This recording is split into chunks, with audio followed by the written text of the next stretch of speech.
Il disturbo da gioco d'azzardo patologico non è un vizio, ma una dipendenza comportamentale che porta a compromissioni cliniche e va trattata. Si possono riconoscere segnali economici, come ad esempio la sparizione di denaro da casa o da conti correnti bancari, con il rifiuto di mostrare l'estratto conto. Vengono trascurati i pagamenti domestici, il familiare lavora molto di più ma non si vede alcun ricavo, incasso o sblocco di risparmi come assicurazioni e TFR. Ci sono cambiamenti anche nella sfera emotiva.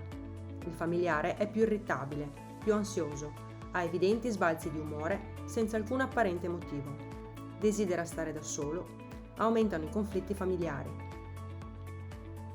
Altri cambiamenti si possono notare nelle abitudini.